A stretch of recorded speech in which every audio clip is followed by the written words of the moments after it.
Challenge in the inner world of values, even more than in the outer.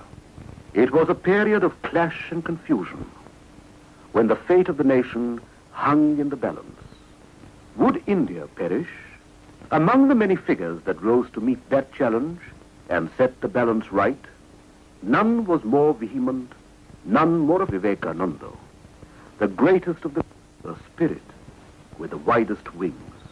A grateful nation gave its full and frank verdict of veneration for the saint and the savior. So also the West. For though India was the apparent theme of all or most of his labor, Vivekananda's vision easily overflew all narrow national and sectarian boundaries. A truly universal man, his vision applies equally well to the human situation. And if the crisis of civilization through which we are passing has to end, this may be the only way out, the way of the spirit and the way of harmony. It is only natural to wish to know something of this noble and remarkable career, profound and paradoxical, modern and ageless, of a rishi and a revolutionary. One's soul's ambition lifted up the race. He drew energies that transmute an age. He made great dreams a mold for coming things, and cast his deeds like bronze to front the years. This is Pamban, South India, where Swami Vivekananda set foot on the Indian soil after his triumphant tour of the West. This was on the 26th of January, 1897, a vast crowd waiting patiently to welcome the national hero. All of them waiting to pay their homage to Swami Vivekananda, the patriot saint, the first mighty voice of awakened India.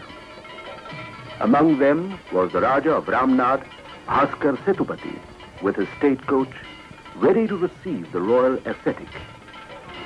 It was a hero's welcome indeed. It was indeed a memorable occasion, the Raja himself in the throng. Here he comes, defender of the faith, darling child of India, India awakened.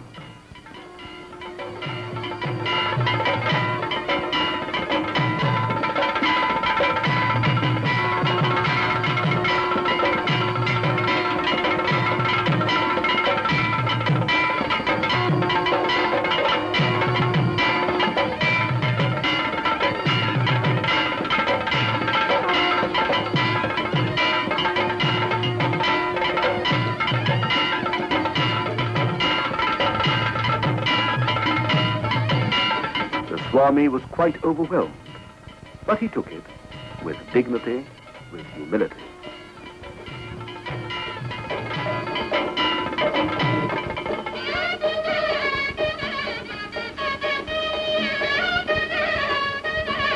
At night, there was a torchlight procession, and then fireworks.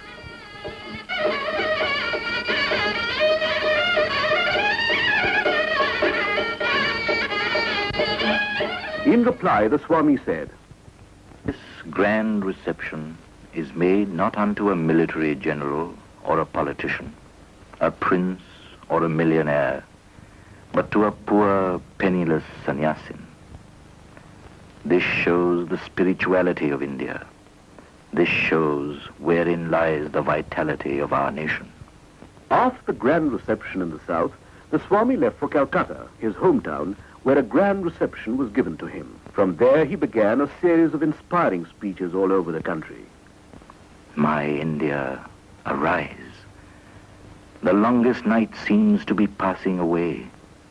Awake from this hypnotism of weakness. Stand up and assert yourself. Proclaim the God within you. Religion alone is the life of this country. When that goes, India will die. In spite of politics, in spite of social reforms, in spite of everything. Each soul is potentially divine. The goal is to manifest the divinity within all of us. do it either by work or worship, by psychic control or philosophy, by one or more or all of these, and be free. This is the whole of religion. Doctrines or dogmas, rituals, books, temples, forms are but secondary details. In all his speeches, nothing was so touching and so revolutionary as his wide and natural sympathy for the poor and the fallen. Do you feel that millions and millions of descendants of gods and sages have become next-door neighbors to brutes? Do you feel that millions are starving today and millions have been starving for ages? Your ancestors have written a few philosophical works, penned a dozen or so epics, or built a number of temples. That is all. And you rend the sky with triumphal shouts, while those whose heart's blood has contributed to all the progress that has ever been made in the world, well, who cares to praise them? Ye ever trampled laboring classes of India, I bow to thee. For the next 50 years, let all other vain gods disappear from our minds. This is the only God that is awake, our own race. The first God that we have to serve and worship are our own people. Everywhere his hand, everywhere his feet. He covers everything. Sarvatokshi shiro mukham sarvatah shrutimaloke sarvamavritya tishtati. Faith. Faith in ourselves. If you have faith in the 330 millions of mythological gods and still have no faith in yourselves, there is no salvation for you. Let us all work hard, brethren. This is no time to sleep. On our work depends the coming of the India of the future.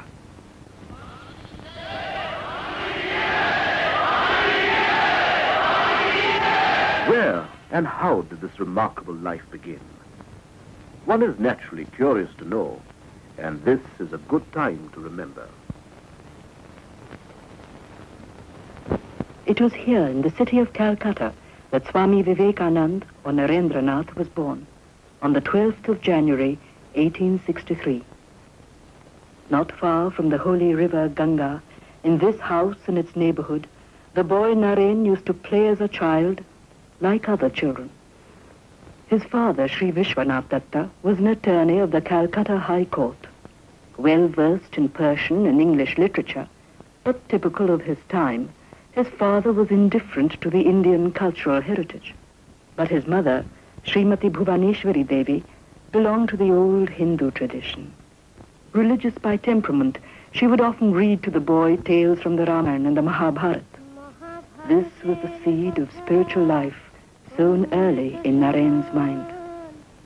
His boyish imagination was fired by these tales of heroic idealism. Ramchandra going to the forest in exile, renouncing his kingdom to keep up the promise of his father. Jatayu, the eagle king's self-sacrifice to rescue Sita. Bharat's devotion to his brother in exile. Krishna and Arjun in the battle of Kurukshetra. Mother of the universe, Goddess Durga. One day he purchased a little image and took it quietly up into the attic. A frantic search was made for the missing lad, when at last he was discovered here, sitting self-absorbed before his Ishta, chosen deity. Those days in gentlemen's homes, one would come across these separate huqqas or hubble bubbles for the different castes and for the Hindus and the Muslims. Naren was curious, and one day he took some whiffs from the huqqah marked for people of the lower caste. Then he tried, one after the other, the huqqah for the Brahmins and the huqqah for the non-Brahmins. Men are all alike. Then why are their huqqahs different? thought the young ascetic. What are you doing there, Naren? Oh, Father, I'm just trying to find out how one loses caste. But I can't really find any difference. Oh, you devil. So the boy grew up into a brave and brilliant, intellectually alert young man. Reverend Hasty, the principal of his college, who had taught Naren, had this to say about him. I have traveled far and wide, but I have never yet come across a lad of his talents and possibilities. He is bound to make a mark in life. Words that would one day come true. In his student life, he came in contact with the Western intellectual tradition through the works of Kant, Hegel, Hume, and Herbert Spencer, to whom he had once written a letter. The scientific ideas and nihilistic thoughts of Western thinkers shook to their foundation the religious beliefs he had inherited. They raised such a tumult in his mind that he despaired of any final answer. Raja Ram Mohan Rai, the founder of Brahmo Samaj, had broken away from the rituals, the image worship, and the priestcraft of Orthodox Hinduism. As an intellectually alive young person, Naren could not but be interested. He had joined the Samaj partly because of his sympathy with its program of social reforms. But this did not satisfy his deeper spiritual yearnings. Of a strong, positive cast of mind, he wanted to see the truth, face to face, and not merely hear talks about it. In those days, Keshab Chandra Sen was a renowned orator and religious leader of the Samaj. There were also men like Vijay Krishna Goswami, Shivnath Shastri, and others. They all spoke of a merciful God and delivered sermons learned and beautiful to hear. But Naren's hunger remained. The doubts lingered still. Does God really exist? If so, has he form? Or is he formless? Can he be seen? How? In his agony and despair, Naren went round the leaders of different sects in the city and its suburbs. He had a single and straight question. Have you seen God? Have you seen God? Have you seen God? But none could answer. At last he thought of going to Maharshi Devendranath Thakur, the venerable leader of the Brahmo Samaj. Devendranath was then staying in a houseboat on the Ganga. There went Narendranath unannounced. At the time, the Maharshi was in deep meditation when Naren suddenly pushed open the door and stood before him, agitated but respectfully. Sir, have you seen God? No, my boy, but you have the eyes of a yogi.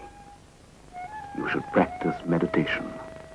If a person like the Maharshi could not give a positive answer, then who could? Was there anything in religion after all? Obstinate questionings racked his youthful soul. But soon, relief would come from unexpected quarters. After a few days, one of his cousins, who had been watching his movements, Ramchandra Datto, told Naren, Naren, if you really wish to lead a spiritual life, you should go to Sri Ramakrishna at Dakshineshwar. What? You ask me to go to that illiterate priest of Kali?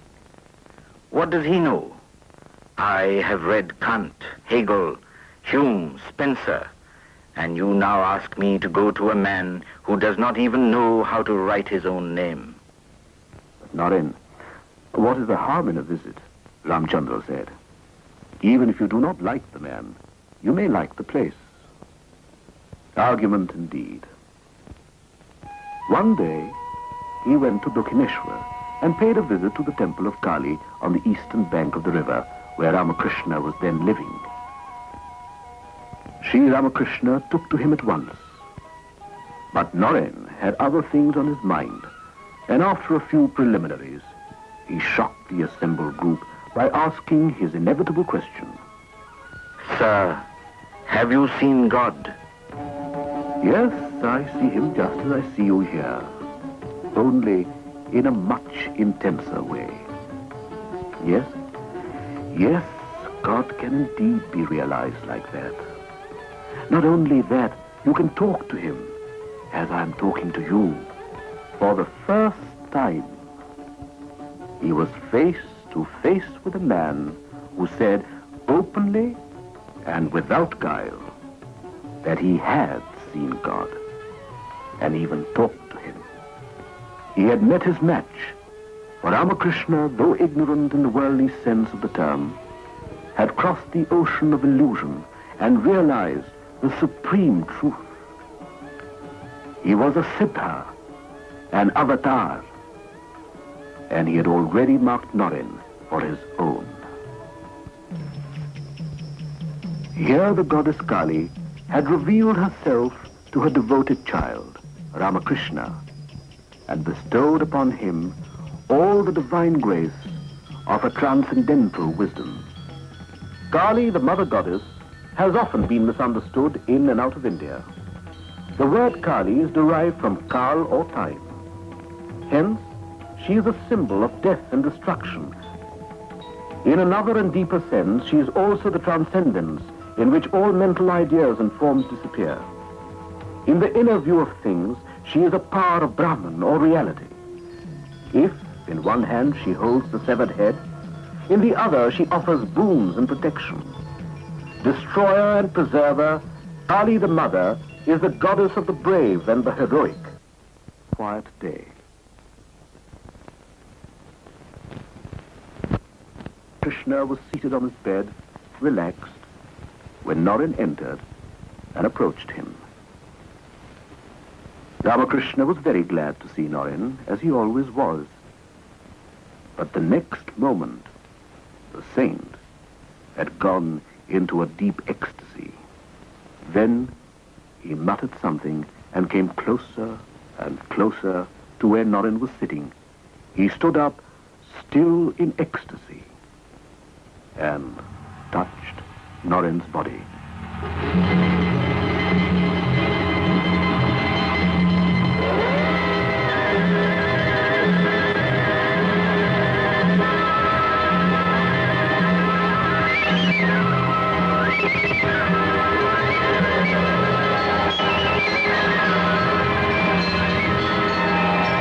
Oh, what are you doing to me? I have my parents at home. All right, all right. Let's rest now. Everything will come in time. And for a while, all was as before. But really, it would never be the same again. The incident, first of a series, amazed Naren. Thereafter, he could not help thinking more and more of Sri Ramakrishna. But he would not give in so easily. A part of his being still questioned. Could this be hypnotism? He wondered. It was something that he could not explain. Anyway, Naren continued to visit Dakshineshwar.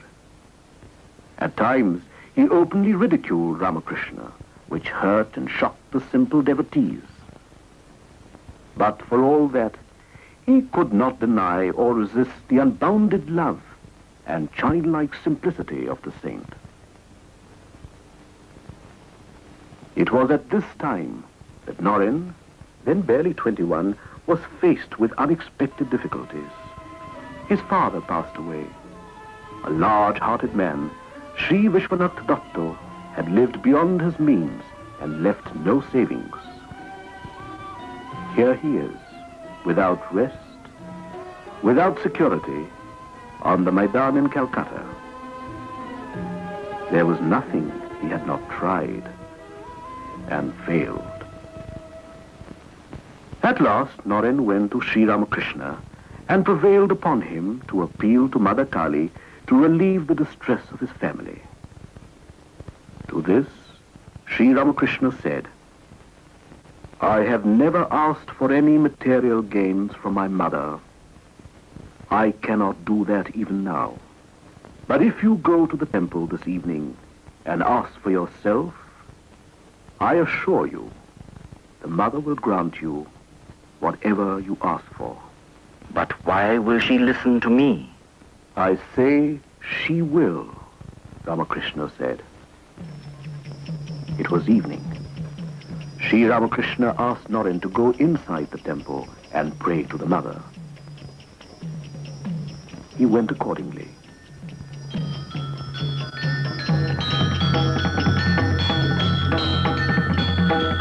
Ramakrishna asked, "Did you ask the mother to remove the distress of your family?" Naren said, Oh no, I forgot. "What did you ask for then?" asked Ramakrishna. I asked for wisdom, devotion, and renunciation. "Go and ask again." Naren went thrice, but every time, like his master, for himself, he could not ask anything. Naren had a fierce intellect. For 6 years, he struggled and struggled. But during this period, he learned prodigiously. Among other things, he learned from his matchless master or guru. All the rivers flow to the same ocean of supreme being. The goal is the same for all.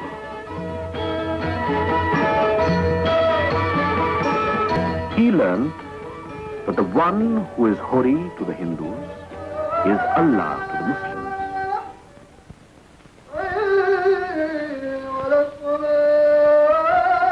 And that the Father in heaven, to whom the Christians pray, is by the name of the same supreme being.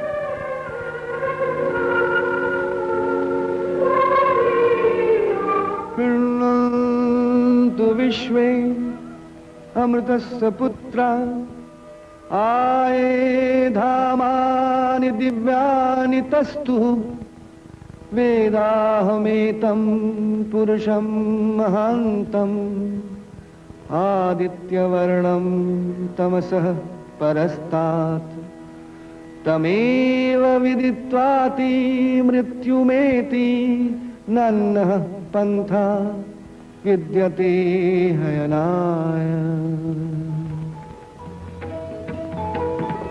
Thus spake Ramakrishna to the disciple he had marked and chosen. To Narendranath, his guru seemed to symbolize India's ageless culture, a living embodiment of all that was best in man and in India. From Sri Ramakrishna, he learned that religion was not something to be merely talked about, but that it must be realized and lived out. He also learned that unity in diversity was nature's plan, and that India had a message for the world today. He must live that truth and spread the Master's message, come what may. In the meantime, Sri Ramakrishna had fallen seriously ill and had to be removed to this garden house at Kashipur in the neighborhood of Calcutta. The end was near. He advised the disciples to dedicate their lives to the service of God and man. He also nominated Naren as the head of the group. He called the 12 disciples and gave them the ochre robes, the age-old symbol of the ascetic life in India. He gave some final instructions to Naren. Take care of the boys, he said. Thus was formed the nucleus of the Ramakrishna order or mission. 4 days before he passed away, he called Naren. Soon he went into deep ecstasy, but for some time he kept looking intently at Naren's eyes. He was clearly concentrating for a purpose.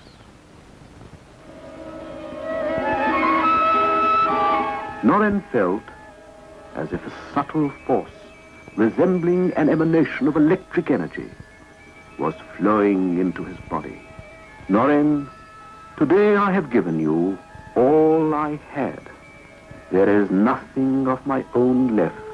Now with these, you shall carry out great tasks in the world. And on the 15th of August, 1886, the master passed away. But he had left a successor, trained for mighty deeds.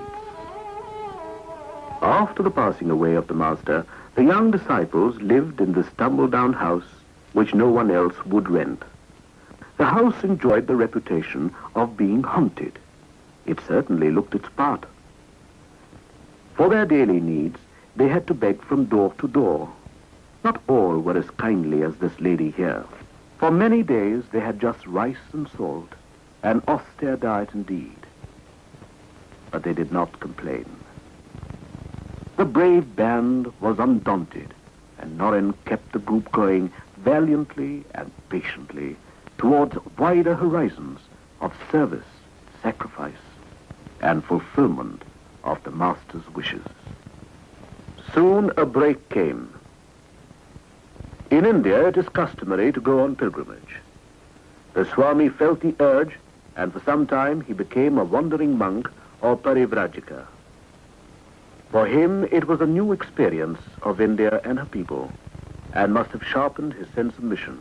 In 1881, he left Calcutta. He first went to Benares, or Varanasi, the heart of religious Hindustan. Holy its air, dust of the city of Shiva. In the temple of Vishwanath, he glimpsed eternal India, ageless, the same forever. They come from all over the country, speaking different languages, following different customs. Here, the Swami could feel the source of Indian unity, the unity of culture and religion, her wide toleration and deep understanding of the ways of the spirit. Sometimes in the evening, the young Swami would sit here on the river ghat.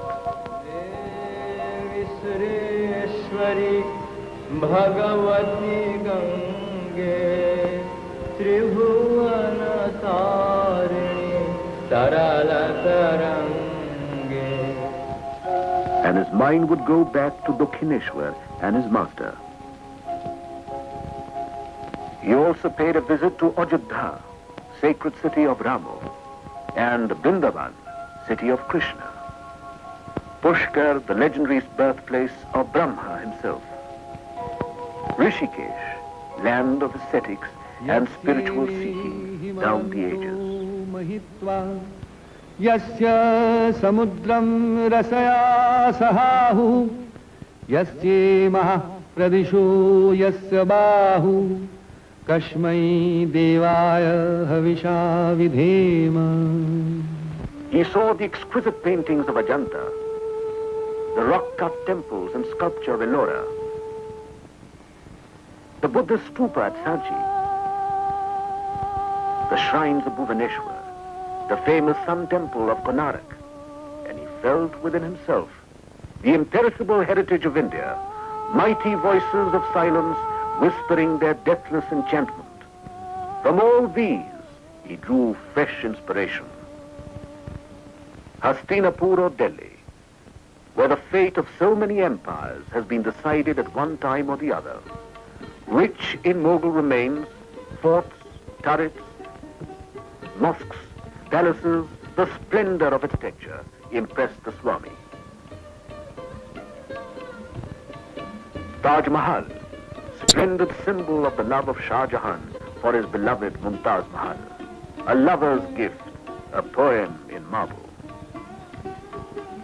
He visited Fatehpur Sikri, the dream city of Akbar, where the emperor had nursed hopes of a universal faith in Din Ilahi.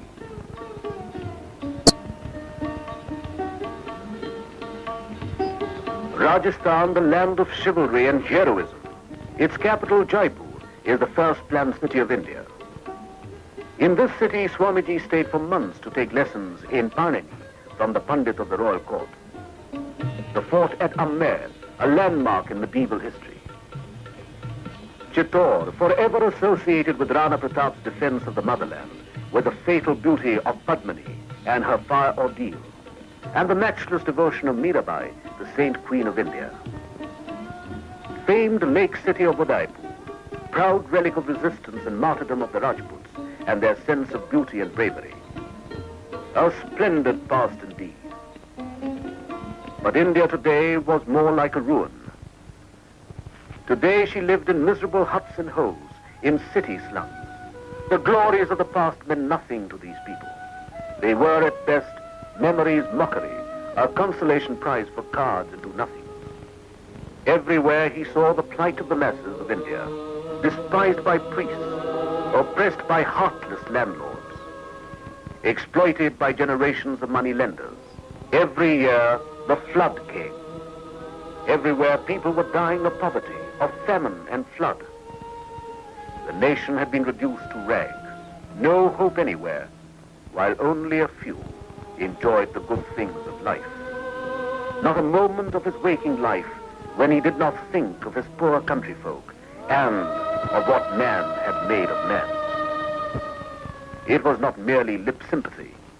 He lived with them and found spiritual treasures in their midst. He slept in stables where no gentleman ever set his foot. He lived on the pallets of beggars, sharing their life. The words of his master came back to him again and again. Religion is not for the empty bellies. And he himself later said, "What have we done for the masses? Teaching them metaphysics?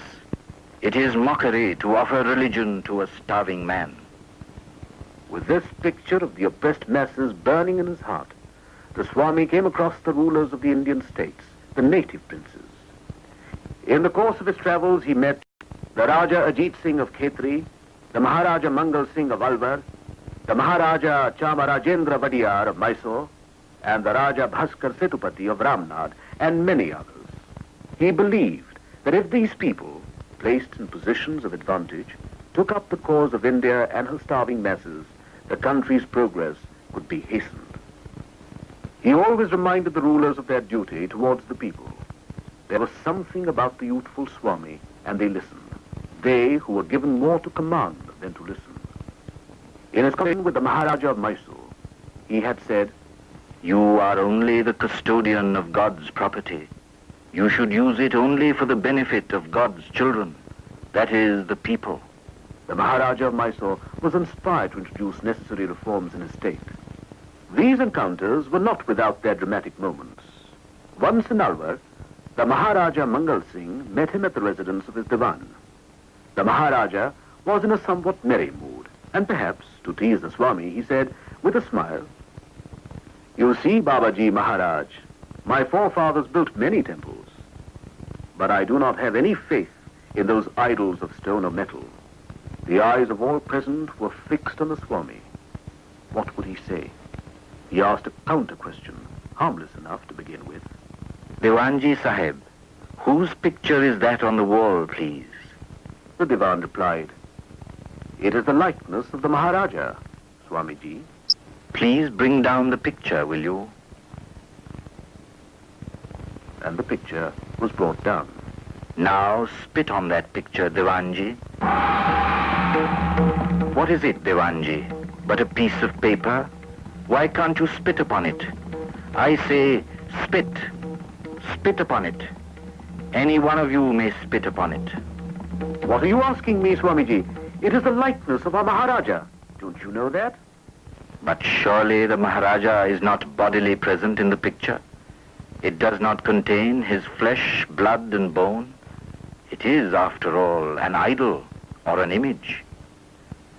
Yet you respect it as if it is your Maharaja himself. Isn't that so, Diwanji?" Yes. Yes, Swamiji. That is so. "See, Your Highness, though the picture is not you in one sense, in another sense, it is you. They all look upon this picture with as much respect as they would upon your person.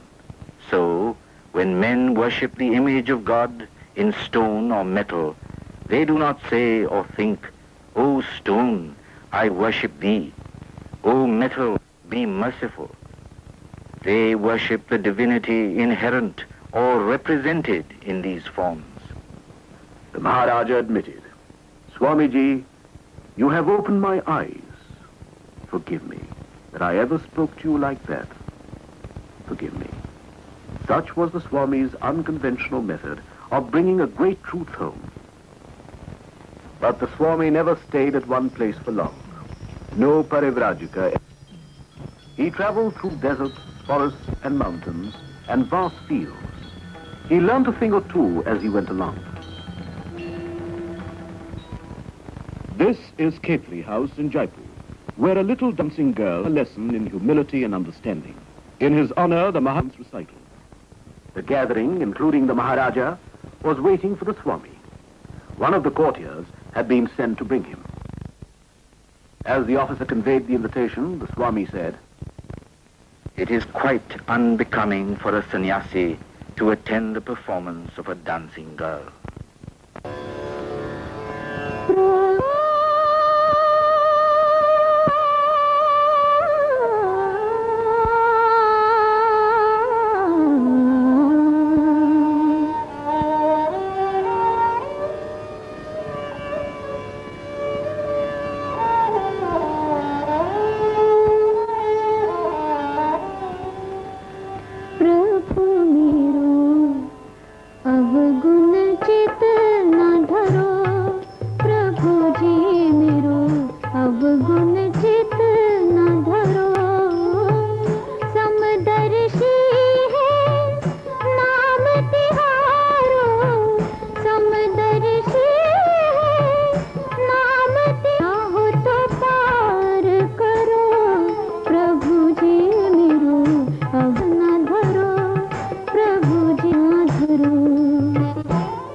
As the song ended, she looked up and bowed down before the presence which her song evoked.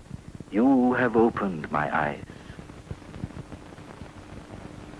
After a brief stay in Rajasthan, he resumed his journey.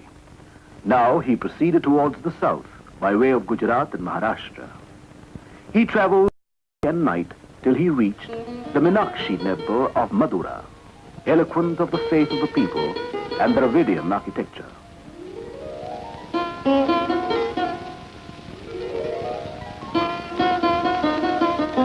And further beyond to famed Kanyakumari, the Virgin Goddess and her temple. There he prostrated himself before the goddess. After a time he came out to the sea beach, where the waves tossed and tumbled. But a greater tempest was going on in his mind. He looked at the rock, the last jutting point yonder into the sea, and swiftly swam across the waters and soon reached the rock that now bears his name, Vivekananda Rock. There the panorama of Indian life and history flashed through his mind, a record of glory and shame, of past splendor and present wretchedness. The whole of India passes before his eyes. India right from the ideal kingdom of Rama, Sri Krishna at Kurukshetra, the penance of Buddha, Emperor Ashoka, the ancient University of Nalanda, Shankaracharya, Guru Nanak, Chaitanya Mahaprabhu, and then the foreign invaders, the Huns, the Mongols,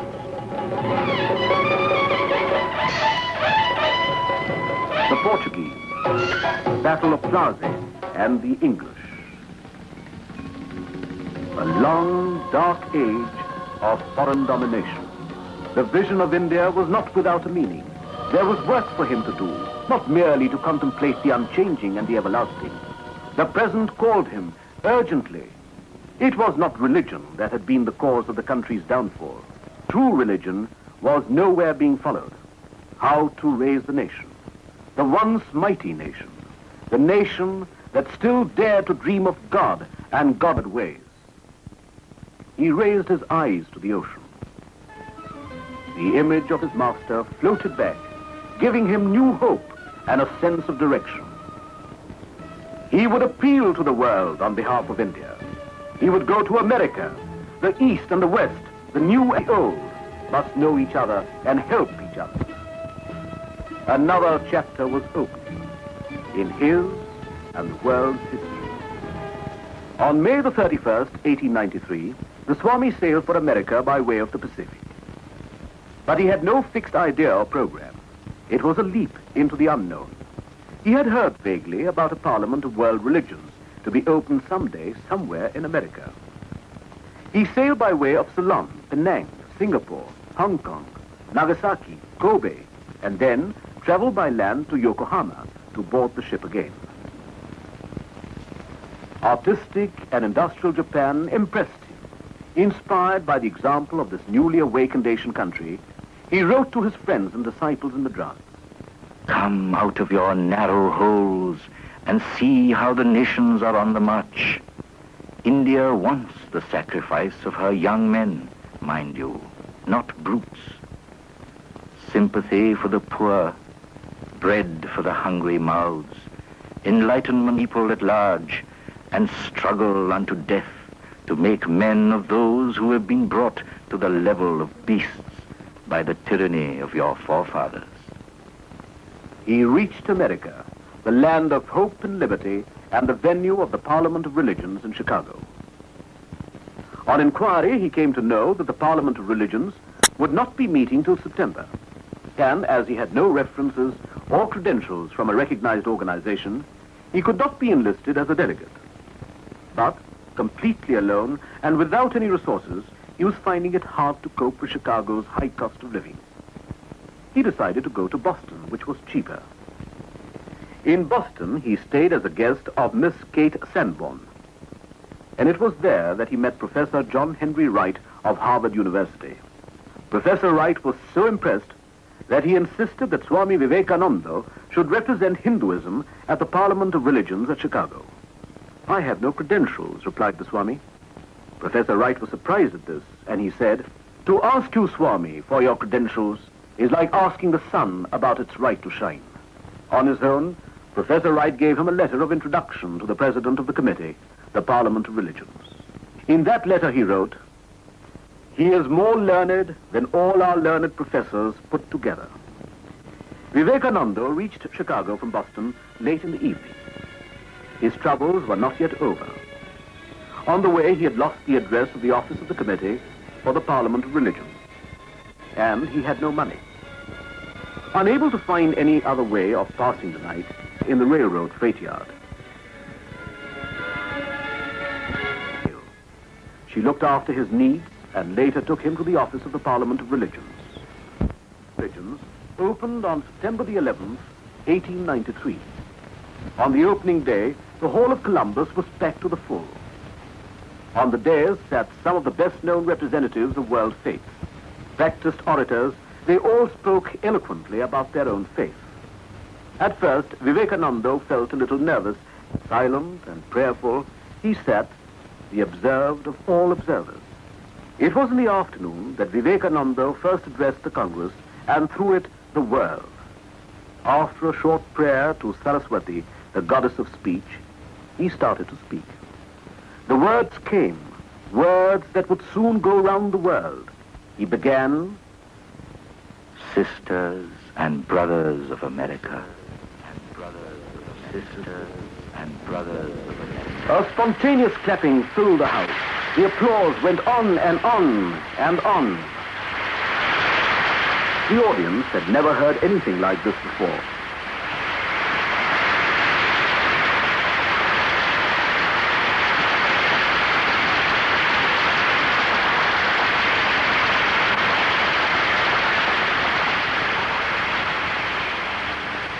Sisters and brothers of America, I thank you in the name of the most ancient order of monks of the world.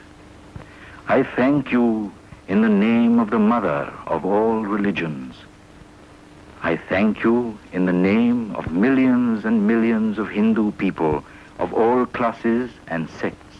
I am proud to belong to a religion which has taught the world both tolerance and universal acceptance. We believe not only in universal toleration, but we accept all religions as true. Here are a few lines which are repeated every day by millions in my country. Ruchinam Vaichitrat Rijukutilana Pathajusham Vrinameko Gamyastvamasi Paisam Arnavaiva. And he had won. Upon the banner of every religion will soon be written, in spite of resistance, help and not fight, assimilation and not destruction, harmony and not dissension. The Swami had not come to criticize only. His admiration of the new world was frank and unstinted. Hail, Columbia, the motherland of liberty. It has been given to thee to march as the vanguard of civilization with the flag of harmony. His speech had been like a tongue of flame. Everybody else was forgotten by his commanding and spectacular performance. The papers were full of him. They wrote, "He is undoubtedly the greatest figure in the Parliament of Religion." A picture of Swami Vivekananda, called the Hindu monk, was displayed on the streets of Chicago. People passing by paid instinctive homage to the presence. Previously, he had nearly succumbed to poverty. Now it was an opposite danger. He was about to be smothered by riches and attention. At night, he could not sleep on the soft bed that had been prepared for him. Rolling on the ground and thinking of his countrymen and their lot, he cried, O Mother, what do I care for name and fame when my people and my motherland are sunk in the utmost poverty? Show me, O Mother, how best I can help them. To be able to serve the cause of his unfortunate country, he accepted the offer of a lecture bureau. He thought that through the lecture bureau, he could spread his ideas more effectively. He toured extensively. As India's first unofficial ambassador, he placed India and all that was best in her culture before the modern world. But it was not all roses. His sudden success had given rise to jealousies. For a long time, slander and persecution followed him like a black shadow. In the end, it all died a natural death.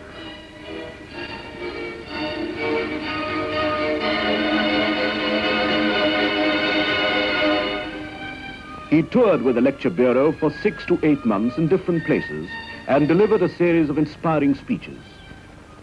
While lecturing in a church, he said, Let me tell you, brethren, if you want to live, if you really want your nation to live, go back to Christ. You are not Christians. No, as a nation you are not. Go back to Christ. Yours is a religion preached in the name of luxury. You cannot serve God and mammon at the same time. Better be ready to live in rags with Christ than to live in palaces without him. Do I wish that the Christians would become Hindus? God forbid. Do I wish that the Hindus or Buddhists would become Christians? God forbid. The Christian is not to become a Hindu or Buddhist, nor a Hindu or Buddhist to become a Christian, but each must assimilate the spirit of the others and yet preserve his individuality and grow according to his own law of growth. But he soon cut off all connections with the lecture bureau and began to speak, free of any charges, an unusual thing to do in the United States. Soon he became the friend of eminent men and women like Professor William James of Harvard, great scientists like Nikola Tesla and Lord Kelvin, philosopher Ingersoll, John D. Rockefeller Sr., Leo Landberg, Francis and Betty Leggett, Sister Christine, Mrs. Olibull, with Mr. J.G. Goodwin, who gave his all for the Swamy's cause, and Mrs. Ella Wheeler Wilcox, the noted American author, Madame Emma Calvé, the great opera star of the two continents. At the time, she was passing through an emotional crisis. She even tried to take her own life. Thrice, she left her house to drown herself, and each time, as though in a daze, she found herself in front of her friend's house, where Swamiji was staying at the time. Finally, she ventured into the house and in the veranda. All of a sudden, a deep and sonorous voice rang through. "Come, my child. Don't be afraid." I moved towards the study door, when even without lifting his eyes, Swami told me of my secret problems and anxieties, which I knew were not known even to my closest friends. It seemed miraculous, even supernatural, but his words were of great solace to me. I was overwhelmed, and I knelt down. An inner door seemed to open before me. I was at peace with myself for the first time in so many months. It was during this busy period that he found time to write works like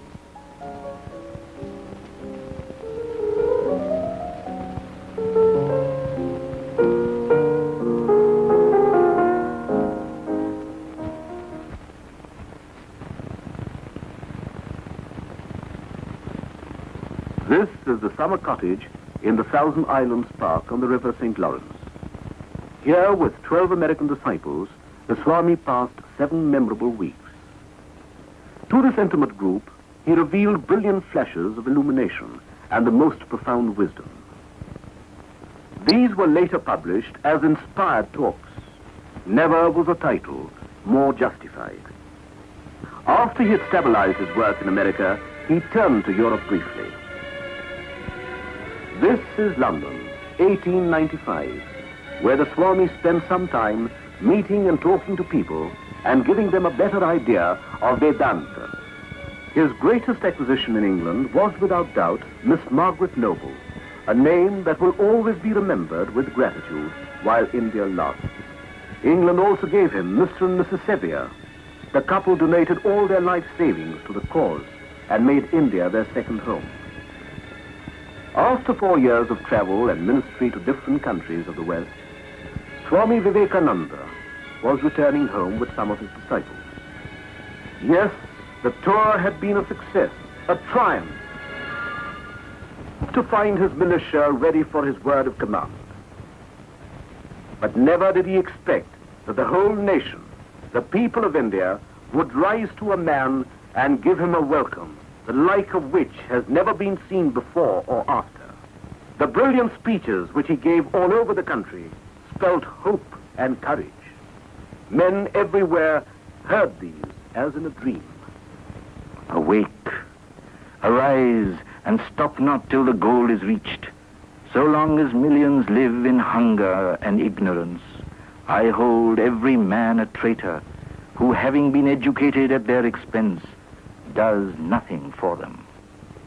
Let the new India arise out of the peasants grasping the plough, out of the huts of fishermen, the cobbler, the sweeper. Let her spring from the factory, from hills and mountains. They have suffered eternal misery, which has given them unflinching vitality. Give them only half a piece of bread, and the whole world will not be big enough to hold their energy. Such was Swami Vivekananda's burning faith in the people, in the future of India. But the Swami was exerting himself too much. The sands were running out. Did he have a prevision of his coming end? On May the 1st, 1897, he called a meeting of the monastic order and the lay devotees of Sri Ramakrishna. Speaking of his master, Sri Ramakrishna, Swami Vivekananda said, "My teacher, my master, my hero, my ideal, my God in life. If there has been anything achieved by me, by thought or word or deed, if from my lips has ever fallen one word that has helped anyone in the world, I lay no claim to it. It was all his. All that has been life-giving, strengthening, pure and holy has been his inspiration, his words, and he himself." Out of his plans and discussions came the Ramakrishna Mission Association, a mighty body of men and ideas. It all led to the Belur Mat or monastery. It held, among other things, the following ideas or ideals: to train people so that they could teach others and lead to the material and spiritual welfare of the masses, to promote and encourage the arts and industries, to spread among the people Vedantic and other ideas as exemplified in the life and teachings of Sri Ramakrishna. Vivekananda's vision of utilizing religion for the welfare of the common man was gradually taking shape. The Swami found no inherent conflict between, say, science and religion, or between religion and the practical arts, or between religion and industry.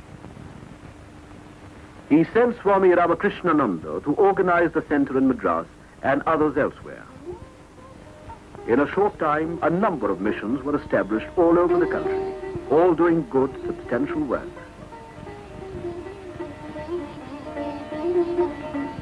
Nor did he forget the West.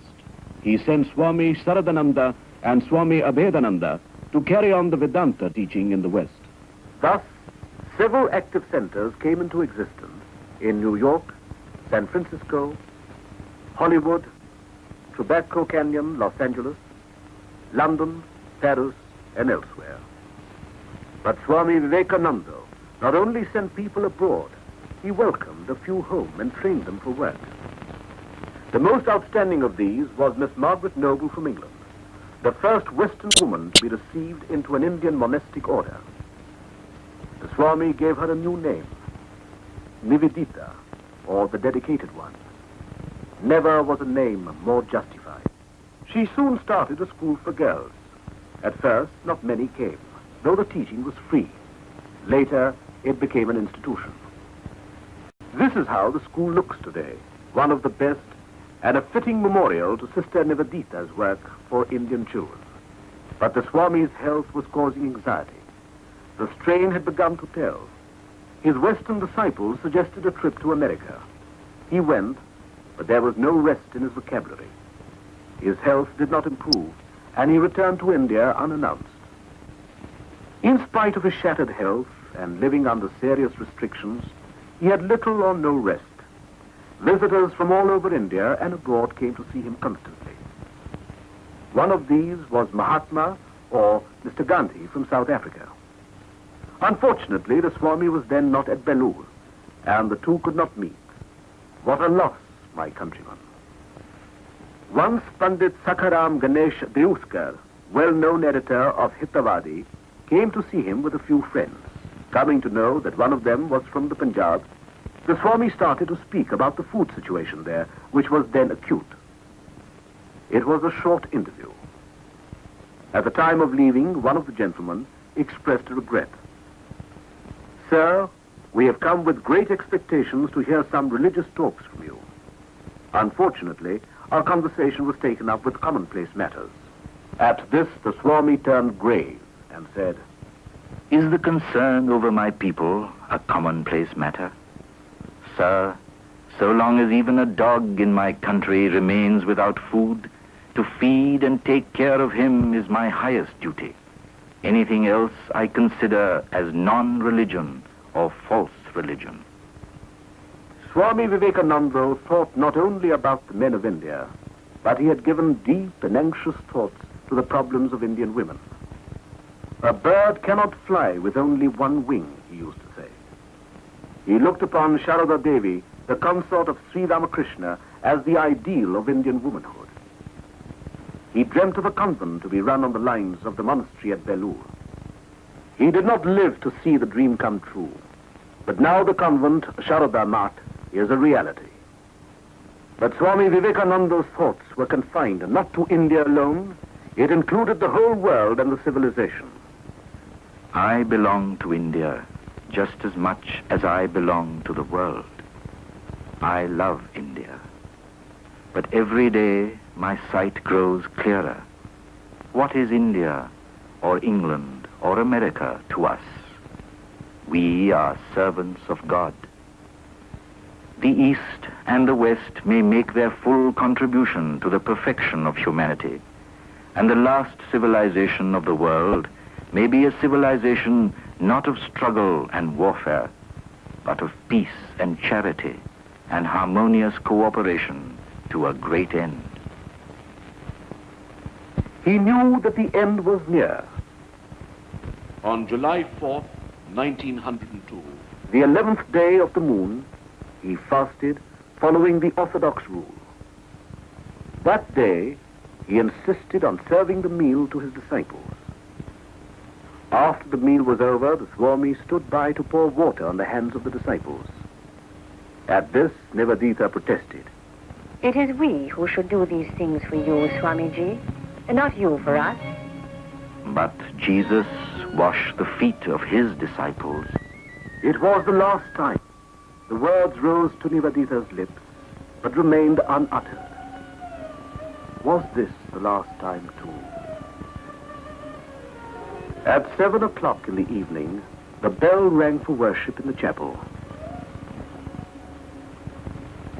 Swami went into his room, where he spent some time in solitary meditation.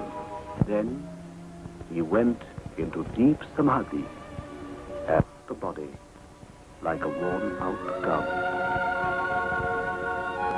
Swami Vivekananda has passed away, or as beneath it all, the voice of the leader went on, an undying inspiration for ages. Friends, I do not seek my personal salvation. May I be born again and again to suffer 1,000 miseries, so that I may worship the only God I believe in, the sum total of all souls. And above all, my God the wicked, my God the miserable, my God the poor of all races and all species, is the special object of my worship. The entire country was plunged in sorrow and despair. But would India ever forget Swami Vivekananda and his winged words? The future would tell. 3 years after Swami Vivekananda had passed away, the revolt of Bengal in 1905 was a prelude to the All India movement.